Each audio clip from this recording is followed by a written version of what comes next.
आजाद भगत का अब वो बलिदान कहाँ है, सुभाष शेखर जैसा कोई इंसान कहाँ है।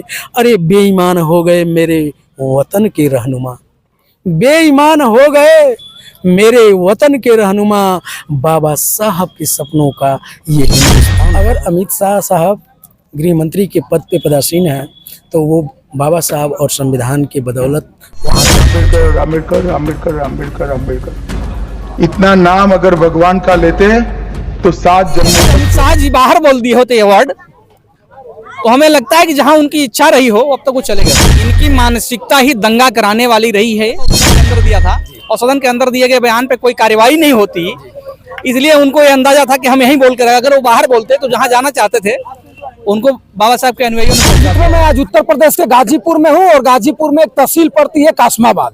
कासमाबाद में नेशनल इंटर कॉलेज का प्रांगण है। आज वहाँ भीम आर्मी के लोग आए थे। भीम आर्मी के लोग किस लिए आए थे जानते ही हैं कि कासमाबाद सरजू पांडे की धरती है। सरजू पांडे एक ऐसे सांसद थे मित्रों कि सांसद में ऐसे काम को करके चले गए कि जो आज पूरा देश गाता है। वही सरजू पांडे की धरती है जो सरजू पांडे गाजीपुर से बैलों का गोबर का पोटली बना करके सांसद में जब उन्होंने रखा और बताया कि हमारे गाजीपुर के किसान गोबर खाते हैं, पूरे सांसद भवन में सन्नाटा छा गया मित्रों। सांसद भवन के लोग जितने सांसद थे सोचने लगे कि ये सांसद साहब कह क्या रहे हैं। वैसा ही ये धरती है और इसी धरती से एक आगाज हुआ है भीम आर्मी, जिसको आप जानते हैं कि जिनकी दहाड़ से पूरे शासन प्रशासन सत्ता सब हिल जाता है। भीम आर्मी का यहाँ एक प्रोग्राम था, एक जन्मदिन पर प्रोग्राम था और भीम आर्मी के लोग हमारे साथ हैं। मैं इनसे आपको मिलाना चाहूंगा और ये लोग बताएंगे। सबसे पहले अपना इनका परिचय मैं लेना चाहूंगा। स्वागत है हमारे चैनल में। बहुत बहुत धन्यवाद। अपना परिचय बता दें। मेरा नाम इंजीनियर विजय कुमार, पूर्व जिला प्रभारी आजाद समाज पार्टी गाजीपुर। आप लोग यहाँ एक कोई प्रोग्राम कर रहे थे और प्रोग्राम में बहुत ज्यादा भीड़ भाड़ थी और उस पर कुछ नेता इस बात पर चर्चा किए लोग कि जो अंबेडकर जी को लेकर के अमित शाह देश के गृह मंत्री, सबसे अच्छा और मलाईदार मंत्रालय उनके पास है, वो उन्होंने सांसद में लबे सांसद पूरा देश के सांसद थे और खड़ा होकर के अंबेडकर अंबेडकर अंबेडकर करते हैं और कहते हैं कि आप लोग अंबेडकर जी का नाम जपते हैं, अगर किसी देवी देवता का और देवताओं का नाम जपते तो कहीं ना कहीं भगवान मिल जाते। उस पर आप क्या कहेंगे? अमित शाह जी का जो बयान आया जी, बयान के आधे घंटे बाद आपने देखा होगा उनका पीसी एक हुआ था, प्रेस कॉन्फ्रेंस हुआ जी, और बयान बदल गया। उनको इस बात का अंदाजा है कि बाबा साहब के अनुयायियों ने क्या मन बना रखा है बाहर, क्योंकि उन्होंने बयान जो दिया था वो सदन के अंदर दिया था और सदन के अंदर दिए गए बयान पे कोई कार्रवाई नहीं होती, इसलिए उनको ये अंदाजा था कि हम यहीं बोल कर, अगर वो बाहर बोलते तो जहां जाना चाहते थे उनको बाबा साहब के अनुयायियों ने पहुंचा दिया होता। आखिर में सर सदन में बैठकर बोल रहे हैं लोग, ये लोग कर क्या रहे हैं कि सदन में ऐसे ढंग से टिप्पणी कर रहे हैं, वो बात बाहर आ रही है, बाहर में दंगा हो जाएगा, मारपीट हो जाएगी, पुतला फूके जा रहे हैं और प्रशासन के लोग छीन रहे हैं, पुतला को छीन रहे हैं और कह रहे हैं कि हम तो छीन लिए। देखिए, इनकी मानसिकता ही दंगा कराने वाली रही है। आप गुजरात से लेकर के तमाम जगह आप देख सकते हैं, तो इनकी विचारधारा ही दंगा करा करके अपनी राजनीति रोटी सेकने की रही है। लेकिन इनको ये पता है कि सदन के अंदर बोली गई बात, किसी भी बात पर FIR होता नहीं, अवमानना होती नहीं, इसलिए ये अंदर ही बोल रहे हैं। गलती से अगर अमित शाह जी बाहर बोल दिए होते अवार्ड, तो हमें लगता है कि जहां उनकी इच्छा रही हो अब तक वो चले गए होते, क्योंकि बाबा साहब के अनुयायियों में इतना गुस्सा है। सर जी, गृह मंत्रालय के जो मंत्री हैं उनको ललकार रहे हैं। बिल्कुल ललकार रहे हैं, क्योंकि उन्होंने बाबा साहब के अनुयायियों को ललकारा है और उनको ये भ्रम है कि हम गृह मंत्रालय में बैठे हैं तो इनकी पुलिस बाबा साहब के अनुयायियों को जेल में ठूस करके हमारा बचाव कर लेगी, तो ये भ्रम बंद कर दें वो। और उनका जो भी बयान था, क्योंकि वो माफी भी मांग लेंगे, क्योंकि वो माफी भी खानदान है, उनके अनुयायी, उनके जिनके अनुयायी हैं उनके वहां पर ऑलरेडी माफी मांगते चले गए, तो ये बहुत बड़ी कल्पना भी वो नहीं कर सकते कि माफी मांग लेंगे, नहीं मांग लेंगे। उनके ऊपर जब तक FIR न हो, कहीं न कहीं पूरे देश में निश्चित तौर पर FIR हो जाएगा और हम लोग इस बात को उठान रखें कि FIR तो कराएंगे। सर जी, उसी सांसद की बात है और उसी सांसद में जब क्या बोला जाता है, राहुल गांधी जाते हैं और बताते हैं लोग कि राहुल गांधी ने धक्का मार दिया और बीजेपी सांसद घायल हो गए।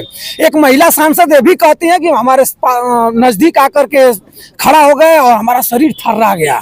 मुझे डर सा लगने लगा कि हमारे साथ कोई अनहोनी न हो जाए, और तुरंत उस सांसद पर, राहुल गांधी पर एफआईआर हो जाता है। गिरफ्तारी के लिए बीजेपी के लोग मांग करते हैं, पुतला फूंकते हैं और अंबेडकर जी पर सरेआम टिप्पणी करते हैं, और इनके ऊपर एफआईआर अब तक हुआ क्यों नहीं?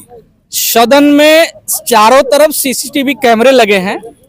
किसने क्या किया क्या नहीं किया वो सारी चीजें सीसीटीवी कैमरे में ऑलरेडी रिकॉर्ड है। ये हमारा और आपका ध्यान भटकाने के लिए केवल और केवल एक नाटक किया जा रहा है। आपने एक चीज देखा होगा, मैं उस फिल्म का ख्याल आ गया, वो अनिल कपूर जी की वो फिल्म है, अमरीश पुरी जी को हटा करके जब वो मुख्यमंत्री बनते हैं तो उनके एक मंत्री बेड पर जाकर के, गिरफ्तारी के बहाने बेड पर जाकर के सोते हैं। एक नाटक बढ़िया चलता है, वो रिपोर्ट जब आती है तो पता पोल खुल जाता है। बहुत ज्यादा नहीं, क्योंकि हर आदमी शासन प्रशासन के बेईमानी के हिसाब से चलने वाला नहीं, कोई ना कोई कलम तो ईमानदार होगी। क्या सर आपको ये लगता है क्या कि अमित शाह ये नाटक करके मोदी जी को हटा करके अपने प्रधानमंत्री के पद पर? हम उधर नहीं जाना चाहते। हम कह रहे हैं कि यह बाबा साहब के अनुयायियों का ध्यान भटकाने के लिए, अन्य लोगों का ध्यान भटकाने के लिए, मीडिया का ध्यान उस घटना से हटा करके राहुल गांधी की तरफ फोकस करने का एक षड्यंत्र है और कुछ नहीं है। कुछ लोग बीजेपी के लोग बता रहे हैं कि 2027 का चुनाव आने वाला है और अमित शाह ऐसे कुछ नाटकीय ढंग से इस प्रोग्राम को डील किया है कि इसी में लोग उमड़ते घुमड़ते रह जाए, कुछ नया कार्य कर लिया जाए। मैंने कहा इनका निशाना कहीं और होता है और निगाहें कहीं और होती हैं। एक तरफ हमको आपको उलझा करके दूसरे तरफ अपना काम करना चाहते हैं, लेकिन बाबा साहब के अनुयायी और संविधान के मानने वाले लोग अब जागरूक हो चुके हैं। इनके किसी भी चीजों से ना डरने वाले हैं, ना दबने वाले हैं, ना भटकने वाले हैं। सर जी, लोकसभा में चंद्रशेखर रावण जी को जो नगीना सांसद हैं, इनको बोला नहीं दिया जाता है। बताया जाता है कि आप निर्दल सांसद हैं, इसलिए आपको 4 मिनट पूरा समय नहीं दिया जाएगा। उस पर आप क्या कहेंगे? स्पीकर साहब, पहली बार किसी अनुसूचित जाति के शेर सांसद से सामना हुआ है। कांशीराम साहब के बाद पहली बार किसी से सामना हुआ है। अगर उन्होंने कहा तो उसका जवाब भी उन्होंने पाया कि यहाँ भी क्या दलितों को बोलने का अधिकार नहीं है। हम चुन करके आए हैं। उन्होंने गलती से कह दिया आप निर्दल हो, लेकिन उनको ये नहीं पता था कि हमारे सांसद जो है अपनी खुद की पार्टी से और खुद के पार्टी के राष्ट्रीय अध्यक्ष होकर के वहां से वो जीत करके गए हैं, ना कि किसी निर्दल और किसी के आसान पर गए हैं। सर, ये लोग ऐसी बात क्यों कहते हैं? जब वो भी तो जनता ही ने उनको जिताया है, जनता वोट किया है, जनता पहुंचाया है वहां पर, और ऐसे ढंग से टिप्पणियां करना तो ठीक नहीं लगता। इसीलिए तो टिप्पणी सदन के अंदर करते हैं, क्योंकि उनको उनके ऊपर कोई अवमानना न होने पाए। इनको सदन से बाहर करना चाहिए। सदन से बाहर करके देखें, उनके खिलाफ एफआईआर न होता तो बताइए। क्या सदन में जो अम्बेडकर जी पर छिटकारा मारा गया है उस पर आप लोग कहीं एफआईआर कराएंगे? बिल्कुल कराएंगे। वो अलग विषय है कि वो ऐसा विषय है, सदन के अंदर बोलने पर किसी भी बात पर एफआईआर नहीं हो सकती, इसलिए अभी तक बचे हैं, नहीं तो अब तक कब का एफआईआर हो चुका होता। मित्रों देखिए, भीम आर्मी के जवान हैं, भीम आर्मी के सदस्य हैं, भीम आर्मी के पदाधिकारी हैं। ये लोग अमित शाह को चैलेंज कर रहे हैं कि अमित शाह, अगर आपके सीने में दम हो, आपके कलेजे में दम हो, तो आकर के एक बार रोड पर, उसी सांसद भवन के गेट पर आकर के ठीक सामने आप आकर के जिस स्टाइल में आप कह रहे हैं और कागज लेकर के हाथ में कह रहे हैं कि अंबेडकर अंबेडकर अंबेडकर, उसी तरह कहकर बता दीजिए कि अगर किसी देवता का नाम लिया जाता तो भगवान आ जाते। मित्रों, मैं अपने चैनल के माध्यम से आपसे जरूर ये बात बताना चाहूंगा कि अगर आज अंबेडकर जी नहीं रहते तो मेरे हाथ में माइक नहीं रहता, अगर हम अंबेडकर जी नहीं रहते तो भैया इंटरव्यू नहीं देते, अगर अंबेडकर जी नहीं रहते तो हमारे सर पे इतना सुंदर कपड़ा नहीं रहता, अंबेडकर जी नहीं रहते तो मैं बोल नहीं पाता। ये किसका बनाया हुआ कृत्य है, आपको पता होगा। आप कमेंट करके जरूर बताइएगा कि अंबेडकर जी ने क्या गलत किया। अंबेडकर जी ने जो भी कुछ लिखा है, अंबेडकर जी ने जो भी गुण शऊर जो भी दिया है, क्या गलत किया है? हमारे लिए कुछ गलत तो अगर किया हो तो आप कमेंट करके जरूर बता सकते हैं। क्या नाम है भैया आपका? डॉक्टर सतीश अम्बेडकर। आप लोग यहाँ आए थे, आज भीम आर्मी जी का कोई सपोर्ट था और कुछ मिशन की तैयारी थी, क्या कहना चाहेंगे उस पर? ये बहुजनों का कारवां है, ये आगे जाएगा। माननीय अमित शाह जी को एक संदेश है हम लोग की ओर से, भीम आर्मी की ओर से, आज़ाद समाज पार्टी की ओर से, कि अगर आप बाबा साहब पर अनर्गल या अपमानजनक टिप्पणी करेंगे तो हम लोग सड़कों पर उतर करके आपका विरोध करेंगे, आपको संसद से हटाने और आपको जहां जाना चाहते हैं वहां पहुंचाने तक की ताकत रखती है भीम आर्मी। क्या अमित शाह चाह रहे हैं कि मैं ऊपर चला जाऊं क्या? एकदम चाहते हैं, क्योंकि उनको अच्छा लगता हो तो बोल रहे हैं कि वो अंबेडकर कहने से अगर स्वर्ग नहीं पहुंच रहे हैं तो अंबेडकर हम लोगों के रगों में है, हम लोगों के एक एक कोशिकाओं में, रक्त के एक एक कतरे में अंबेडकर हैं। हम लोग कहने के लिए काफ़ी हैं। अगर आपको भगवान या राम या किसी भी पूजा पाठ से अगर आपको स्वर्ग मिलता, आप चले जाइए। सर जी, 2027 में आपकी भीम आर्मी उत्तर प्रदेश में या खास करके गाजीपुर में या बनारस में, पूर्वांचल में क्या हर विधानसभा पर टिकट दे करके किसी को चुनाव लड़ाएगी? बिल्कुल, आज़ाद समाज पार्टी पूरे विधानसभा, पूरे उत्तर प्रदेश में 2027 की पूरी तैयारी में है और पूरा चुनाव लड़ाएगी। क्या नाम है भैया? जी, क्या नाम है भैया आपका? मेरा नाम अजय राज है। आप लोग यहाँ आए थे, आज बहुत बड़ा एक फंक्शन था। जी सर। और फंक्शन में कुछ लोग बता रहे थे कि अमित शाह जो भी कुछ बोल रहे हैं वो शुद्ध रूप से नहीं बोल रहे हैं। कुछ लोग ये भी बता रहे थे कि अमित शाह छठिया गए हैं। अमित शाह की उम्र अब लास्ट चल रही है और जाने की स्थिति आ गई है, इसलिए अमित शाह उल जैसे हिंदू के पुरनिया अगर बुढ़ापे में जाते हैं तो अकबकाते हैं। कुछ लोग कह रहे थे, बगल में फील्ड में जो बैठी थी महिलाएं भी कुछ बता रही थी कि अमित शाह कुछ हल्का हो गए हैं, तो उनको क्या कहेंगे आप? भाई, हमारे देश के वो सम्मानित गृह मंत्री महोदय जी हैं जी, और उनको तो निश्चित रूप से कम बाबा साहब और संविधान का तो सम्मान करना ही चाहिए। क्योंकि आज अगर अमित शाह साहब गृह मंत्री के पद पे पदासीन हैं तो वो बाबा साहब और संविधान के बदौलत वहाँ तक पहुँचे हैं। रही बात ये सब चीज़ें, हमें ये लगता है कि ये मुद्दा को सिर्फ भटकाया जा रहा है।